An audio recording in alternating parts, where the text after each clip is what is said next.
आप सभी को मेरा प्रणाम। आइए भक्तजनों, आज हम बुधवार व्रत का श्रवण करते हैं। नौमिसारण्य वन में एक समय सौनकादिक ऋषिगण एकत्रित होकर पुण्यों के मर्मत ज्ञाता श्री व्यास जी के प्रधान शिष्य शास्त्र पुराण मर्मज्ञ श्री सूत जी से कहने लगे, हे मुनि श्रेष्ठ, आपने हमें अनेकों सुंदर धार्मिक कथाएं सुनाई है जो समस्त दैविक तथा भौतिक तापों का नाश करने वाली है। अब कृपा कर किसी ऐसे व्रत का विधान को स्पष्ट करें जो मनुष्य के समस्त पापों को नष्ट कर भगवान भक्ति की प्रबलता प्रेरणा प्रदान कर सके। श्री सूत जी बोले, हे ऋषिगणों, ऐसे किसी दुर्लभ एवं अति श्रेष्ठ व्रत का विधान मैं समर्थ रूप से स्पष्ट नहीं कर सकता, क्योंकि यह विषय अगम्य एवं अगाध है। तथापि मैं आप सबके सम्मुख एक सुंदर इतिहास कहता हूँ, इसे ध्यान से सुने। आप सबकी ही तरह यही प्रश्न महर्षि वशिष्ठ ने सम्राट मानधाता ने किया था। यह कथा इस प्रकार है। एक समय सम्राट मानधाता अपनी राजसभा में बैठे थे, तभी महर्षि वशिष्ठ वहां पधारे। सम्राट को महर्षि के आगमन की सूचना द्वारपाल द्वारा प्राप्त होने पर महाराज ने अपने प्रधान सभासदों सहित राजद्वार पर उपस्थित होकर महर्षि का स्वागत सत्कार किया तथा उन्हें सुंदर आसन पर विराजमान कर निवेदन किया, हे प्रभु, मेरे लिए योग्य सेवा बताइए। श्री वशिष्ठ जी बोले, हे राजन, मैं भ्रमण करते हुए आपके राज्य में आ गया था। आप सबको स्वस्थ प्रसन्न देख मुझे प्रसन्नता हुई। आप सब सकुशल तो हैं? सम्राट मानधात ने कहा, हे प्रभु, आपकी कृपा से सब सकुशल हैं, किंतु एक निवेदन यह है कि कृपया पूर्वक किसी ऐसे व्रत का विधान स्पष्ट करें जिसके पालन करने से समस्त पापों तापों का शमन होकर स्वर्ग का प्राप्त होना पूर्ण रूप से सुलभ हो जाए। महर्षि वशिष्ठ बोले, हे राजन, आपने बड़ा ही सुंदर तथा उपयोगी प्रश्न पूछा है। अतएव मैं एक महापुण्य प्रदान करता तथा स्वर्ग लोक एवं मृत्यु लोक में दुर्लभ उत्तम व्रत के विधान को कह रहा हूँ। कृपया ध्यान से सुने। आप भी ध्यान से सुनिए। यह महापुण्यदायी उत्तम व्रत बुधवार का व्रत है। जो मनुष्य इस व्रत को श्रद्धा भक्ति सहित विधिवत पालन करता है, वह इस लोक के समस्त सुखों को भोगकर अंत में श्री विष्णु लोक को प्राप्त करता है। महाराज मानधाता ने कहा, हे ऋषि श्रेष्ठ, आपने जिस बुधवार व्रत का बताया है, इसके पालन करने से क्या फल प्राप्त होता है तथा इस व्रत की विधि क्या है एवं यह किस देवता का व्रत है तथा सर्वप्रथम पृथ्वी पर इस व्रत को किसने पालन किया था, यह सब पूर्ण रूप से कृपया पूर्वक सविस्तार स्पष्ट करें। वशिष्ठ जी बोले, हे राजन, मैं इस प्रकार के फल का संक्षिप्त रूप में ही वर्णन कर रहा हूँ। इस व्रत के पूर्ण स्वरूप को पूर्ण स्पष्ट करने की शक्ति तो ब्रह्मा जी में भी नहीं है। यह व्रत दुख दारिद्र्य एवं रोग शोक का नाश करने वाला है, धन धान्य सुख सौभाग्य देने वाला है, समस्त पापों को समूल नष्ट करने वाला है। यह कामना व्रत है। जो मनुष्य जिस कामना से इस व्रत का पालन करता है, वह अवश्यमेव पूर्ण होती है। लौकिक जीवन की उत्तम गति प्राप्त होकर अंत में विष्णुलोक को प्राप्त होता है। इस व्रत का व्रत विधान इस प्रकार है। व्रतधारी श्रद्धा भक्ति पूर्वक बुधवार के दिन इस व्रत को धारण करें। प्रातः काल नित्य कर्म से निवृत्त हो नदी जल में स्नान कर नवीन कलश भर कर लाएं।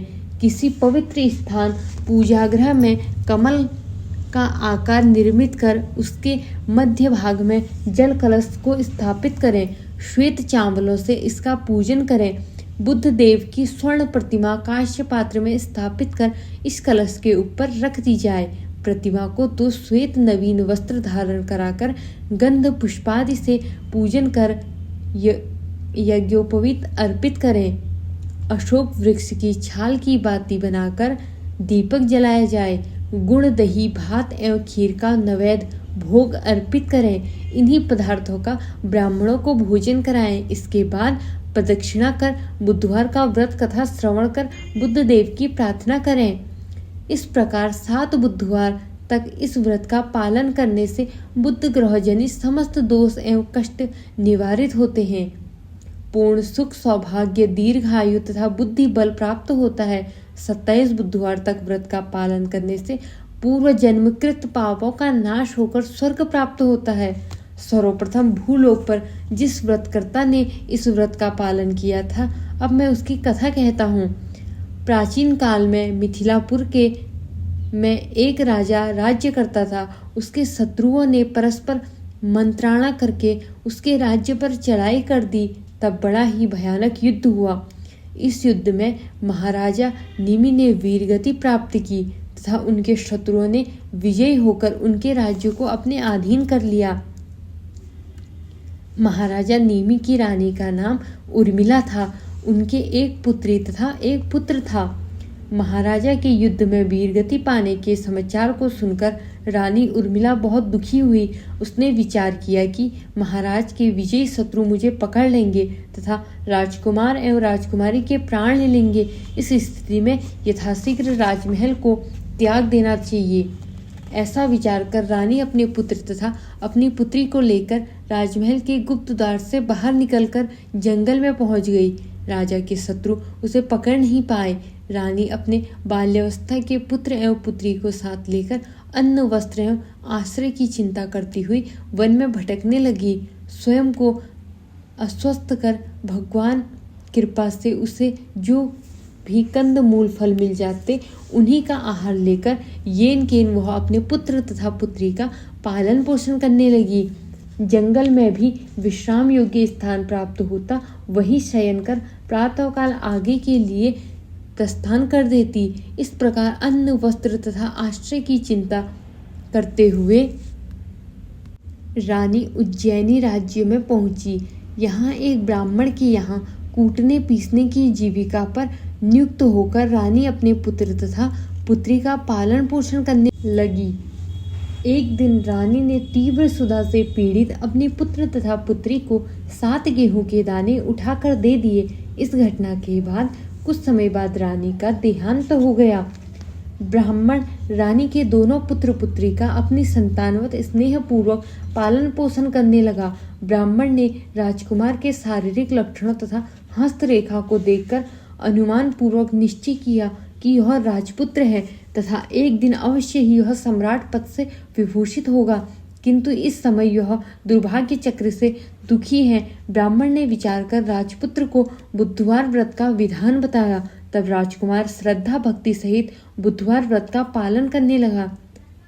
श्रद्धा भक्ति पूर्वक बुधवार का व्रत करने से बुद्ध देव राजकुमार पर प्रसन्न हो गए। इनकी प्रेरणा से मिथिला नगर की प्रजा ने विद्रोह कर दिया। राजा को मारकर पुराने मंत्री की नियुक्ति कर राज्य में मुनादी करवा दी कि जहाँ कहीं भी श्री महाराज कुमार मिलेंगे उन्हें पता लगाकर लाया जाए तथा पुनः राज सिंहासन पर आसीन कराया जाए।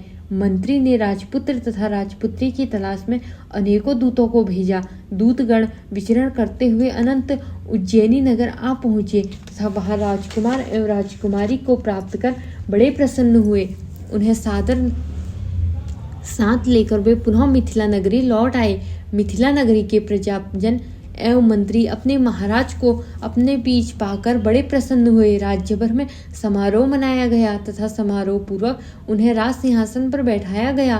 पुनः राज्य पद प्राप्त होने पर राजकुमार उज्जैनी में अपने पालनकर्ता ब्राह्मण को राजगुरु के पद पर प्रतिष्ठित कर अपनी युवा बहन के लिए योग्य वर की चिंता करने लगा।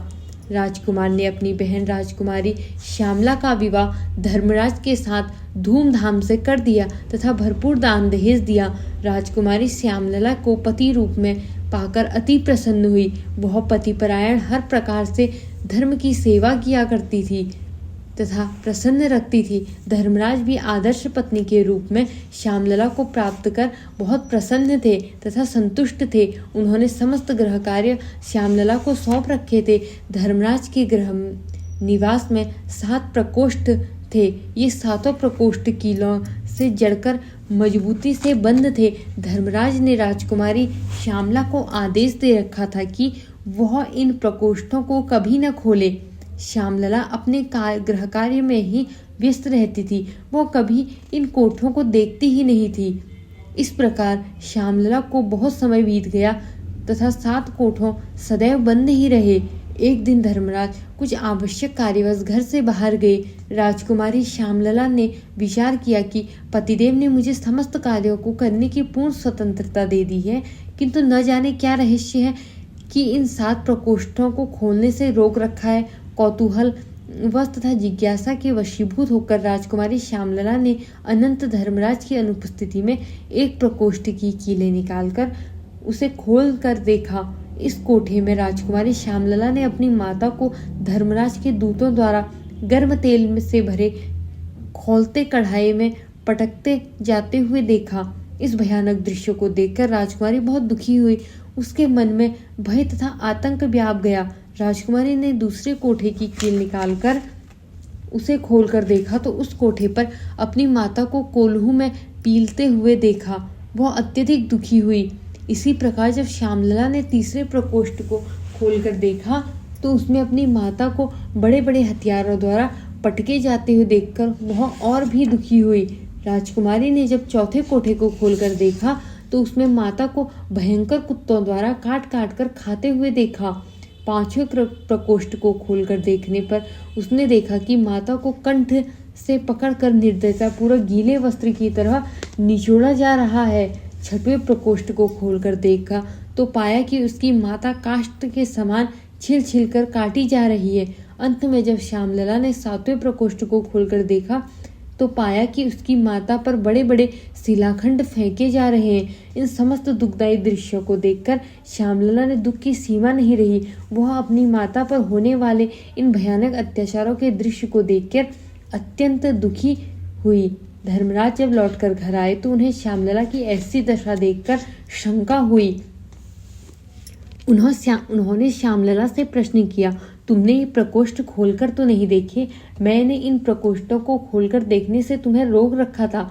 श्यामलला ने धर्मराज के चरणों पर अपना शीश रखकर करुणापूर्ण विनय स्वर में कहा, हे नरेश्वर धर्मधार, मेरी माता ने ऐसे कौन से भयानक पाप किए हैं जिनके प्रभाव से वह ऐसे भयानक नरकीय यंत्रणाओं को भोग रही है।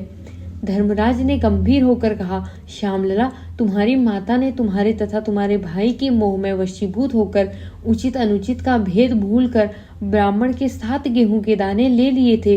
चोरी का प्रथम कार्य ही महापाप है।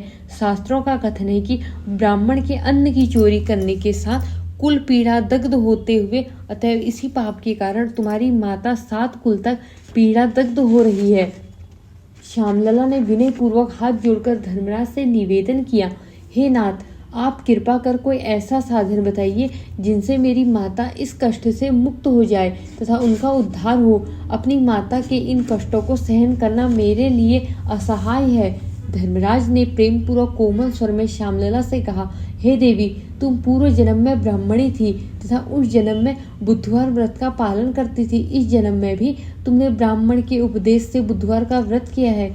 इस व्रतराज की कृपा से आपको समस्त सुख वैभव प्राप्त है।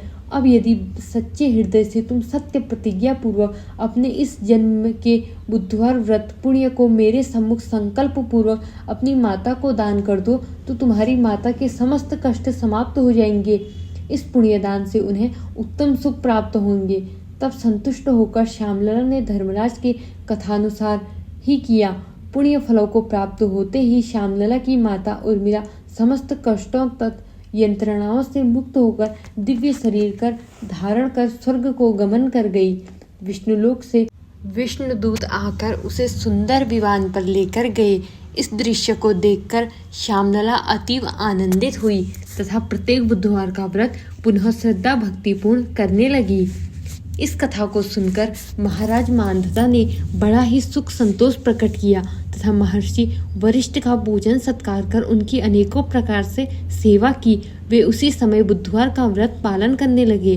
व्रत की कृपा से यह लोक में अनेकों सुखों को भोगकर अंत में उन्होंने मोक्ष को प्राप्त किया। सूत जी ने कहा, हे ऋषिगणों, जो श्रद्धालुजन विधि पूर्वक इस परम कल्याणकारी बुधवार व्रत का श्रद्धा भक्ति से पालन करते हैं, वे इस लोक में समस्त सुखों को भोगकर अंत में श्री विष्णु लोक को प्राप्त करते हैं। धन्यवाद।